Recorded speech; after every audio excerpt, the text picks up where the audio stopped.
today I'm just delighted to have Reverend Dr. Russell join me today. I invite everyone to take a deep, deep breath. Always returning to the breath. We've been listening with our ears and we've been looking with our eyes a lot. And so right now, returning to the beingness within each of us, being here now. Take another breath.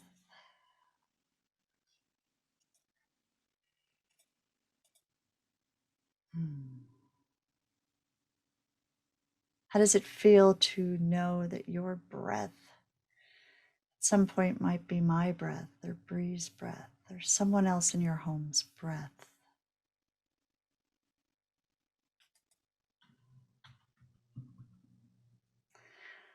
All right, and now I'm going to hand it over to start our practice to Russell. What we're going to do today is start with a little bit of poetry, which will lead us into a little bit of a practice of imagination.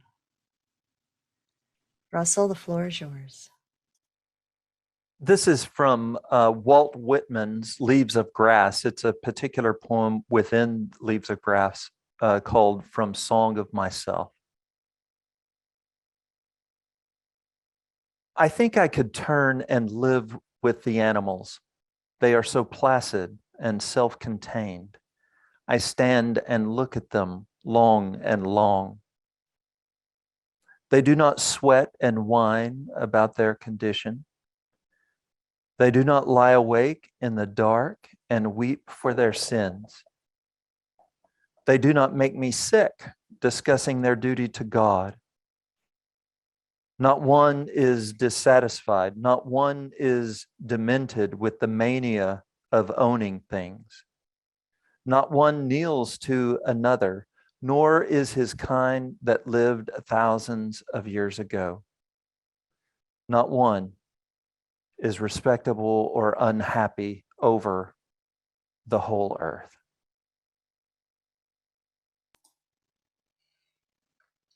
Take a deep breath. I'm going to ask you to gently close your eyes if you're willing, if it's comfortable. I want to play with these words that Russell has brought to us through Walt and the history of that thought. What might it be like to drop our incessant need to consume? Imagine that in your mind. What might it be like to drop our harmful hierarchies of power? What does that look like? What does that feel like? What color is that? What emotion does that bring? What might it be like to cease using the word pest? Just drop it right out of our dictionary. To remove the word unwanted, filthy, when speaking of other beings. And what might it be like if every being, every living thing, every physical entity, every metaphysical entity had a place of its own on the planet and could cohabitate with everyone else, non-violently, peacefully? What if there was no scarcity? What if there was no unhappiness, no suffering? Take a breath. What would that be like?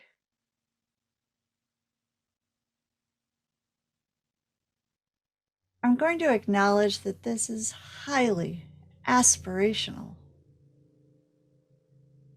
And at the same time, it's highly inspirational, perhaps. If we can't envision it, I don't suppose we have much hope of bringing it forth. We need to be able to envision and work towards what we feel deeply inside might be compassionate. That is our compassion in action.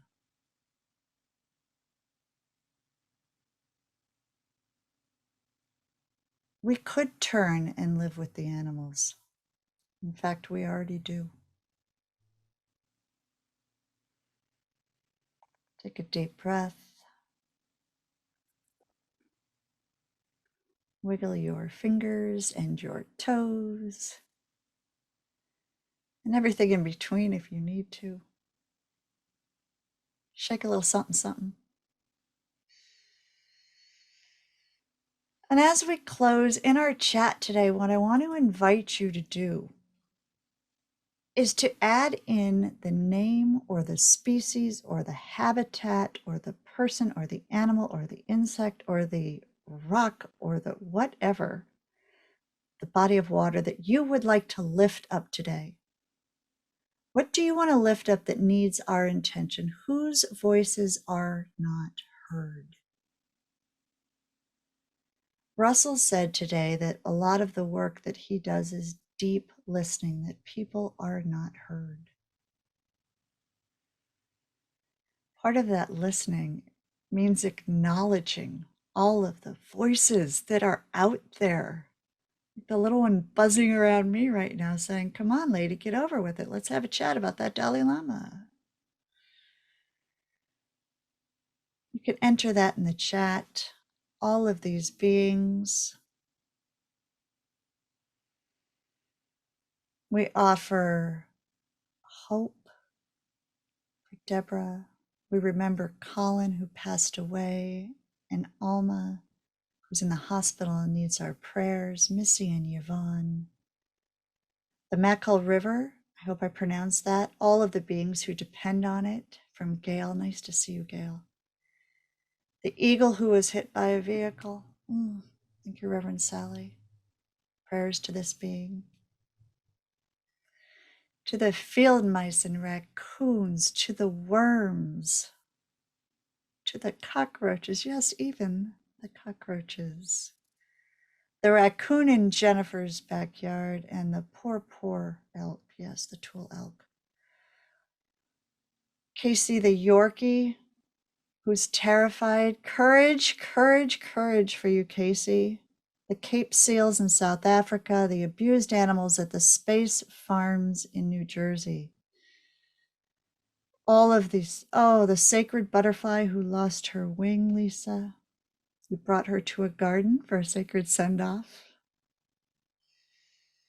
Or perhaps she's flying around on one wing. I'd like to hear the rest of that story sometime. Paula the cottontail rabbit, all these beings in the chat. Take another deep breath, folks. And as I do every month, I would like to lift up for compassion the prairie dog colony threatened by the expansion of Comcast cable in Colorado. That's a lot of C's. I freaking love prairie dogs. So this one is very, very near and dear to my heart. They need our help. I will put their link in the chat. Please help the prairie dogs and all the other folks who In Defense of Animals helps us, and all the work that you are all individually doing out there. We offer these words up to the universe, to the something else, to the being greater than ourselves, or the beingness which we all share. Any and all of this, form or formless, outside or inside of us, all of it. May all creatures everywhere be happy and free. May the thoughts, words, and actions of our lives contribute to this happiness and this freedom for all. May it be so. Amen. So mote it be. And all your favorite closing words.